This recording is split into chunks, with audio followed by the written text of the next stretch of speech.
I remember a moment, not too long ago, when I found myself sitting in a meeting room surrounded by colleagues whose voices rose a little louder than mine, whose laughter seemed to fill the space more easily. I felt small, not because anyone spoke harshly or dismissed me outright, but because of the subtle dance of energy around the table. A slight nod here, an invisible boundary there, a glance that flickered and passed over me like I wasn't really there. I felt it in the slump of my shoulders, the quieting of my voice before I even spoke. It was draining, a quiet erosion of my spirit, and I couldn't quite put my finger on why it wore me down so completely. This feeling isn't just about being tired after a long day or overwhelmed by tasks demanding my attention. It's different, heavier, something that seeps into the core of me.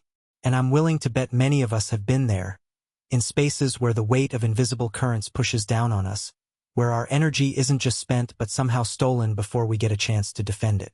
It's like walking into a room and immediately sensing an atmosphere that silently whispers, "You don't belong here," even if no one says it out loud. For years, I thought the problem was my mindset. I told myself to toughen up, to be more assertive, to speak louder and longer until I could carve out my place. But the harder I tried, the more exhausting it became. It felt like trying to swim against a current that never weakened. The very act of showing up required more energy than I could sustain. Something inside me knew this exhaustion wasn't a sign of failure or weakness, yet I couldn't explain what was happening beneath the surface. What's baffling is that it isn't about conscious thought. It's something more primal, something my body understands long before I do. When I am in certain environments, whether at work, social situations, or even with family, I've come to realize that my physical responses shift quietly but powerfully. My posture tightens or collapses. My voice wavers. Moments of confidence slip away without warning. The telling thing is that these shifts aren't by accident. They mirror something deeper happening inside me. I started paying attention to these subtle signals. The way people's eyes move, the way space gets claimed or ignored, the tone in a voice just under the surface of words. That all seemed to shape my energy before I even realize it. It's like an invisible social map my nervous system reads constantly assessing where I stand, but not in a way we usually talk about. No formal declaration or overt judgment is necessary. These micro-moments communicate volumes, and my body listens, adjusts, reacts. Then there's the exhausting paradox. The more my energy drains, the harder it becomes to fight back, setting up a vicious cycle.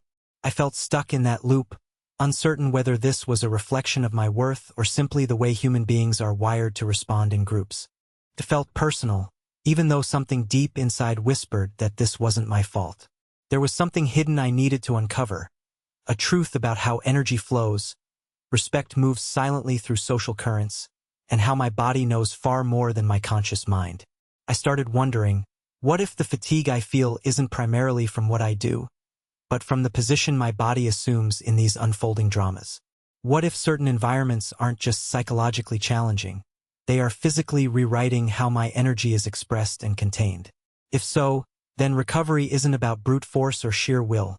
Perhaps it requires a different kind of understanding, one that begins within beneath surface thoughts, in the language my body speaks fluently. I found myself asking, in which places do I vanish without realizing it? Where does my energy leak away? Not from effort, but from some silent signaling happening all around me. It was one of those questions that unsettled me but also sparked hope, a possibility that I could shift not just how I show up, but how I am received, simply by tuning into this unspoken biological dance of respect and presence. What became clear is that this journey ahead isn't about learning to demand respect with loud words or aggression. It's somewhere quieter, deeper. It's about noticing the layers of interaction that no one ever explicitly explained, about reclaiming energy by changing how my body and environment converse in silent ways. And it starts by feeling the truth inside me, the steady pulse of my own presence, before the world even registers my arrival. We tend to overlook these nuances, focusing on what's visible or said aloud. But I've come to see that the most profound shifts happen when we embrace the signals beneath our awareness, the ones that determine not only how tired or alive we feel, but how truly seen and valued we are in any moment. This isn't just a story about resilience, but about awakening to a connection between our biology and our social world, something no one really taught me, but my body somehow knew all along. There was a night I won't forget, an after-work gathering where I expected camaraderie, but instead felt an invisible barrier press between me and the rest. Everyone's laughter seemed to bounce around the room, yet I could almost sense a subtle distance, like I was orbiting a social nucleus but never quite landing. The way chairs were angled, the scarce eye contact I received, the slight pauses when I tried to add to the conversation. They all whispered something deeper than words. My chest tightened, a quiet sinking that nudged me toward withdrawal. It wasn't fatigue from the day's tasks, but an internal response to an unspoken dynamic unfolding all around me. I tried to shake off that hollow feeling, convincing myself it was just awkwardness or my imagination playing tricks. Yet, the chill lingered, settling into the spaces where my confidence used to reside. The room's energy wasn't hostile, but almost indifferent, an invisible current that subtly clipped my wings. I became vividly aware that how others position us within their unspoken social scripts extends far beyond mere politeness or rudeness. It shapes the flow of our internal vitality with a nuance so delicate that even our conscious minds struggle to defend against it. What struck me was how reflexive these interactions are. Without deliberate intent, people's behaviors generate a feedback loop regulating personal boundaries and influence. My awareness broadened as I noticed these microgestures. A slight lean away, a barely perceptible tightening of an eyebrow, a conversational thread that quickly veered off when I spoke. These glimpses aren't accidental. They reflect deeply ingrained social codes that the nervous system interprets rapidly, dictating whether I belong or am peripheral in a given moment. My body read these codes long before my thoughts had a chance to rationalize them. One evening in particular, a simple exchange crystallized this understanding further. I watched a colleague, her posture relaxed, voice steady, eyes anchored, command the room as she shared her ideas. When it was my turn, I sensed a shift. Suddenly, interruptions came quicker, smiles waned, and eye contact diverted. The atmosphere tightened, pulling my stomach inward and retreating my shoulders slightly. My voice, which had felt strong moments prior, faltered into a softer edge. It was as if an invisible limiter had been flicked on, compelling me into a smaller, quieter existence within that space. But this experience illuminated something vital. These responses aren't a measure of personal inadequacy. They are rooted in the biology of social hierarchies entrenched since humankind first gathered in groups. Our bodies are wired to regulate energy expenditure based on perceived social standing, not for cruelty, but survival. I realize now that when the signals I emit misalign with the status my environment confers, my system recalibrates, dialing down presence and initiative to conserve resources. Later, I experimented with how subtle shifts altered this flow. One morning, standing in front of a team, I straightened my spine deliberately, softened my breath, and aligned my gaze with steady intention. Almost instantly, I noticed the room lean in differently, a recalibration of attention and respect beyond the words I spoke. Small gestures, like occupying the space generously or releasing tension in the jaw, began to rewrite the unspoken script my body read and conveyed. This kinesthetic awareness brought a quiet empowerment, a way to synchronize my internal signals with how I wanted to be received. I recall vividly a conversation with a mentor who observed this transformation and remarked, "Your presence is the language your body speaks first." Those words struck me profoundly. It became clear that embodying respect for myself wasn't about confrontation or loud declarations, but cultivating coherent communication between my physical expression and the invisible energies around me. The body's dialogue with the social world is ongoing, a subtle dance of signals, a conversation without sound that defines how willingly our energy flows outward. By embracing this insight, I began recognizing that the erosion of vitality can often stem from a mismatch between how we show up and how the environment reads us. There's an unspoken negotiation every moment, an exchange where subtle cues either drain or replenish our inner reservoir. Learning to attune to this shifted my relationship with spaces that used to feel hostile or draining. No longer places where I had to defend myself tooth and nail, but arenas where recalibrating my posture and presence allowed me to flow with, rather than against, the currents of respect and acknowledgement. Now, think about a time when you felt that inexplicable depletion, when your energy ebbed without obvious cause. Could it be that your body was translating quiet messages from those around you? Like a compass responding to unseen magnetic fields, your internal state bends in response to subtle social textures. This understanding urges us to look beyond willpower alone and dive into the tactile realm of physical resonance, posture, and presence as conduits for reclaiming vitality. This journey into how respect is encoded not in words, but in embodied signals, invites us to become fluent in an unspoken language. It's a mastery of subtle gestures, of space claimed and relinquished, of energy given shape through corporeal expression. In that fluency lies the power to shift how the world perceives us, an empowering realization that the architecture of respect begins not externally but within the nuanced symphony of body and environment intertwined. There was a moment during a conference I attended that revealed something profound about the invisible forces shaping my energy. I noticed a colleague seamlessly commanding attention, not through loud declarations but with a subtle confidence that seemed to ripple through the space effortlessly. Watching this unfold, I realized that the dynamics at play were far more complex than chance or charisma. It was as if an intricate web of mutual acknowledgement spun quietly, creating a foundation where energy could flourish or fade.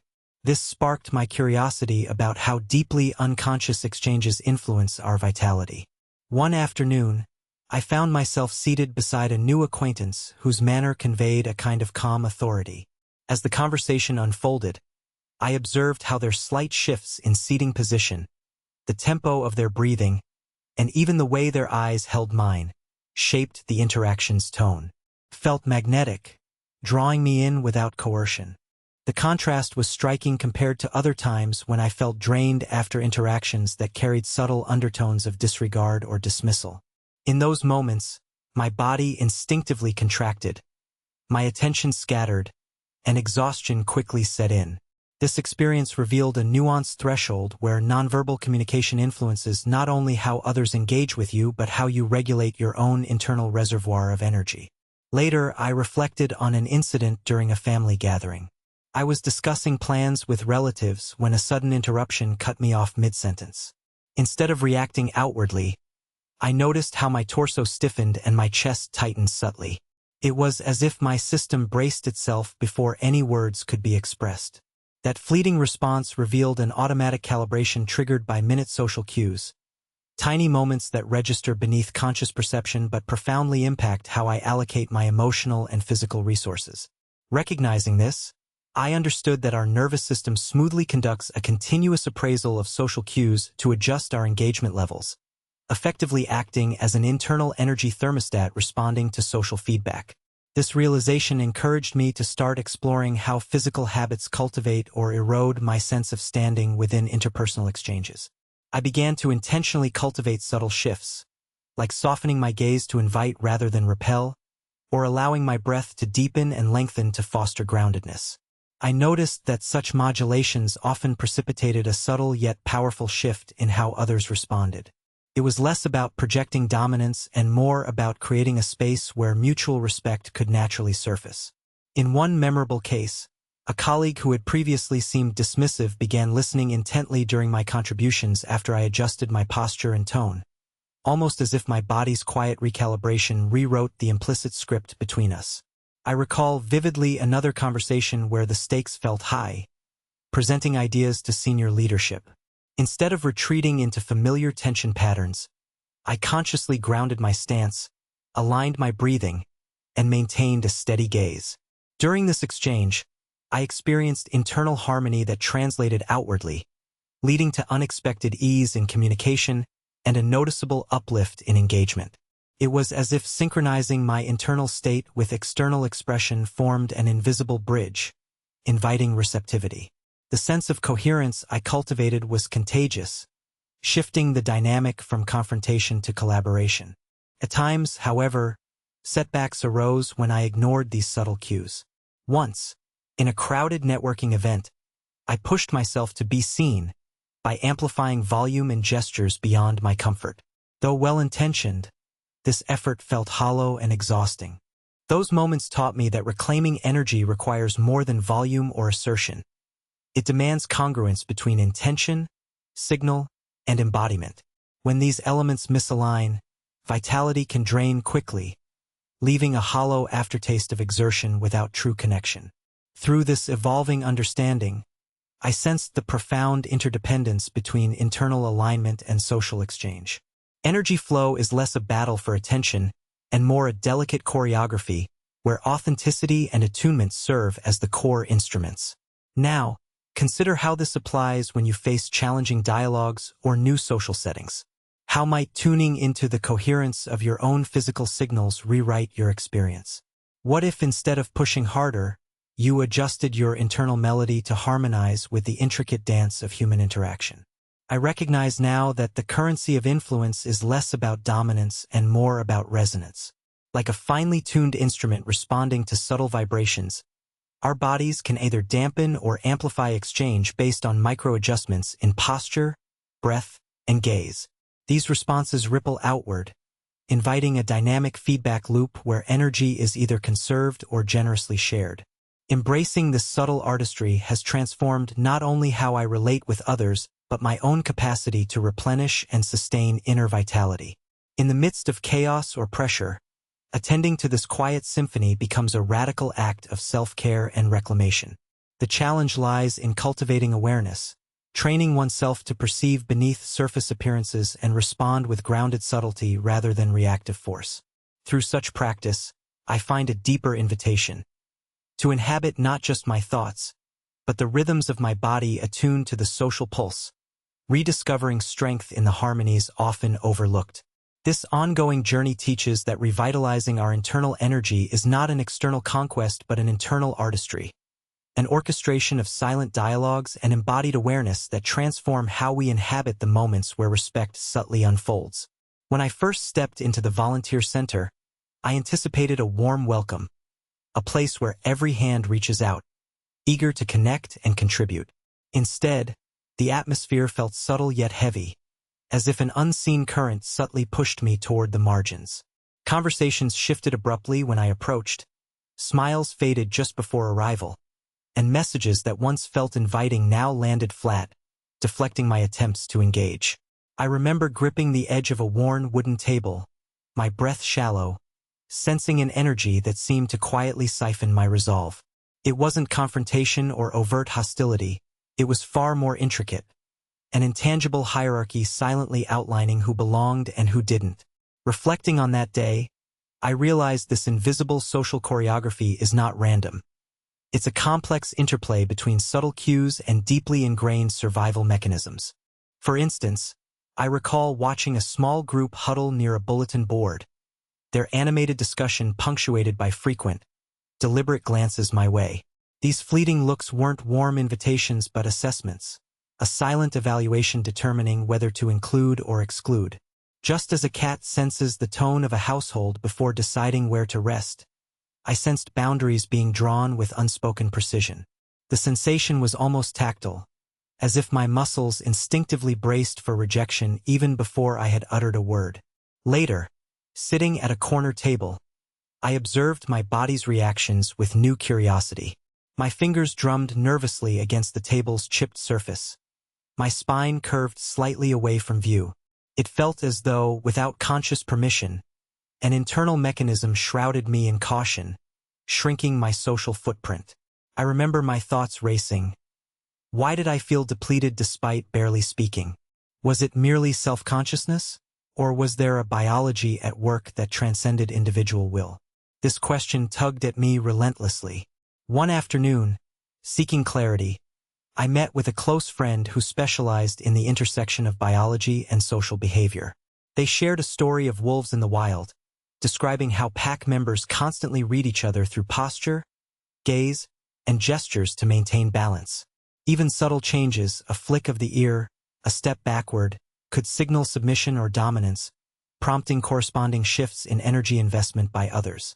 These signals conserve group stability, preventing unnecessary conflict. Suddenly, I connected this dynamic to my own experiences. My depleted energy in certain settings wasn't failure, it was adaptation. My body instinctively modulated effort based on my perceived alignment within an invisible social scale. Emboldened by this insight, I began experimenting with shifts in my bodily language. Not dramatically, not with theatrical force, but through nuanced refinements. A slower, more deliberate exhalation before entering new conversations, a softening of my gaze to invite rather than challenge, and a gentle expansion of my ribcage to create space without seeking permission. One evening, during a casual group discussion, these small changes conjured an unexpected transformation. Voices grew warmer, nods came more readily, and interruptions shortened. The energy I sensed flowing through the collective seemed to ripple toward me rather than past me. It was as if these adjustments whispered, "You belong here," altering both my internal cues and the external responses. On another occasion, I attended a seminar where the presenter inadvertently monopolized attention, shutting down questions with curt remarks. Most participants gradually withdrew, their engagement dimming. Yet, during one brief intermission, I noticed a woman shift her seated angle, lift her chin subtly, and expand her hand gestures while sharing her thoughts with a small cluster nearby. Despite the broader context of disinterest, this microassertion reactivated a spark within the group's periphery. It reminded me that even in challenging environments, shifts in embodied communication can reframe interactions, enabling fresh energy to circulate amid stagnation. These experiences deepened my understanding of the often overlooked symphony of nonverbal dialogues shaping energy exchanges in shared spaces. Now, when I navigate settings where I feel overshadowed or ignored, I consciously tune in to how my body signals my worth beyond spoken words. I notice the way my chest subtly contracts or expands, how my eyes meet or avert, and how my breath traces rhythms reflecting unease or ease. This embodied attention forms the groundwork for reclaiming vitality, not by battling external forces directly, but by recalibrating the internal landscape that informs outward expression. Of course, this process isn't linear or effortless. There are moments when old patterns vie fiercely for dominance, times when I slip into withdrawal or contraction almost automatically. In those instances, I remind myself that change unfolds over repeated cycles, not single events. Like learning a new language, mastering this silent communication requires patience and practice. With persistence, though, I've noticed how subtle recalibrations in how I inhabit space can ripple outward, shifting not only how others engage but how much energy I retain amid constant social interplay. Now, consider your own experiences. Have you ever observed how nuanced shifts, an upright tilt of the head, a measured pause, a softened gaze, change the tone of a conversation or influence who gravitates toward you? What signals do you unwittingly project that either conserve or drain your inner vitality? Recognizing these patterns invites a powerful opening. The ability to reclaim your energy not by insisting on respect with force, but by aligning your body's quiet communication with the regard you deserve. Reflecting on this journey so far, I find myself standing at a threshold where everything we've touched seems to converge. Not as isolated fragments, but as threads weaving a fabric more intricate and alive than I'd first imagined. It's as if the landscape of my experience has shifted beneath my feet, revealing an unseen architecture that governs the flow of presence and power obscured from plain sight. I feel the weight and the lightness of this awakening pulling me forward simultaneously, like the tide poised to carry me to some awaited shore, while reminding me of the depths hidden beneath the waves. In moments of quiet awareness, I sense an unfolding within, a subtle realignment where every silent gesture, each breath, and every glance composes a language I am only beginning to understand. These aren't just isolated movements or surface reactions, but components of an intricate dance between my inner world and the spaces I traverse. It reminds me of a musician finely tuning an instrument, listening keenly to invisible vibrations that shape the cadence of a song yet to be fully played. I realize that this dance is ongoing, fluid, and profoundly relational. A negotiation without words, where energy ebbs and surges, both revealing and concealing the essence of our place in shared experience. It feels almost like tracing unseen constellations in a night sky, the way certain interactions pull at my core, while others drift like distant stars, faint and elusive. What strikes me is the way my body anticipates and responds to these celestial patterns before I can consciously chart a course. This internal navigation blends instinct with something deeper, a language that speaks in echoes of subtle shifts, fleeting impressions, and unspoken acknowledgments. It propels me to explore how much of what shapes our vitality lives beneath awareness, moving us in rhythms both delicate and profound. At times, I find myself caught between resistance and surrender, wrestling with the tension of wanting to be seen and heard yet wary of the costs embedded in such claims. This tension is not a battle of wills but a quiet pulsing beneath the surface, like a river that erodes stone gradually, remapping terrain with persistent patience. Through embracing these currents, I become more attuned to the layers of communication encoded in the spaces I inhabit, the invisible contours of respect, hesitation, inclusion, and exclusion. It becomes clear that these forces exist beyond superficial interactions and reach into the biology of connection, influencing the flow of energy in ways often overlooked yet powerfully felt. Engaging with this awareness provokes a transformation in the way I relate to tension and ease. The challenge is no longer to force a place through sheer exertion but to understand the subtle choreography between appearance and essence, between the signals I send and the energy I wish to cultivate.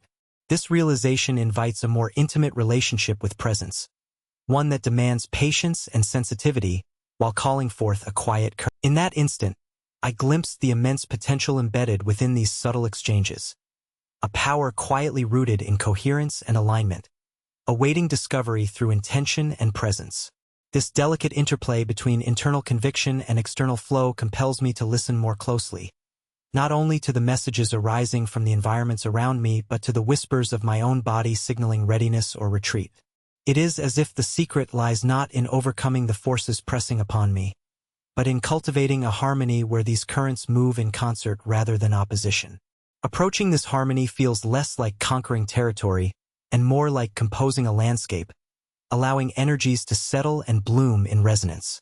As I move through this terrain, I sense an invitation to inhabit a space unlike any before, a space carved from subtlety but filled with potency. I used to chalk it up to bad days or difficult people, but this new understanding reframes those experiences profoundly.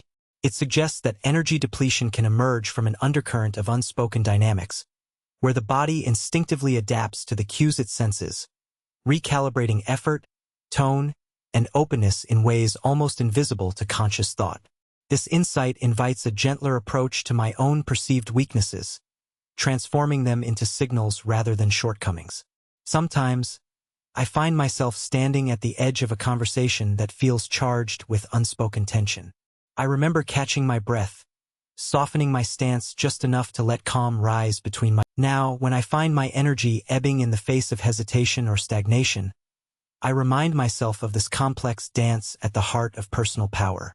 The force within does not seek reckless explosion but a nuanced navigation, flowing with both firm resolve and tender patience. It's a call to live embodied, that is, to awaken physical sensation alongside mental clarity, to honor instincts as guides rather than adversaries. Every act of conscious engagement becomes a declaration. I claim my capacity to move through resistance with courage and grace. As I consider the path ahead, I understand that embracing this intrinsic vitality requires ongoing trust. It means responding to the subtle signals of unrest not with fear or avoidance but with curiosity and wisdom. There will be times when the current feels overwhelming, yet within such torrents lies the potential for renewal and transformation. This is not a journey toward control but toward harmony, a harmony where strength and gentleness coexist, where forward motion springs from a place of deep alignment. For anyone carrying the quiet ache of repressed urgency, I offer this reflection. There is sacredness in acknowledging the tension that courses beneath your calm. There is profound freedom in choosing presence over passivity, in engaging with discomfort as a teacher rather than a threat. The essence of vitality is not extinguished by stillness but shaped by the willingness to dance within its shadows and light. To reclaim this wholeness is to reconnect with a wellspring of clarity and power that not only informs your steps but transforms the very landscape through which you move. In sharing this, I feel a renewed call to walk through life not with timid restraint, but with intentional force, an unwavering presence that reflects the fullness of everything I am. The flame I once feared is now a beacon, lighting a path both inward and outward, inviting endless discovery and growth. And as I step forward, I carry a hope that others might find their own fires kindled with equal courage, forging lives marked by authenticity, purpose, and a vibrant embrace of all that it means to be truly alive.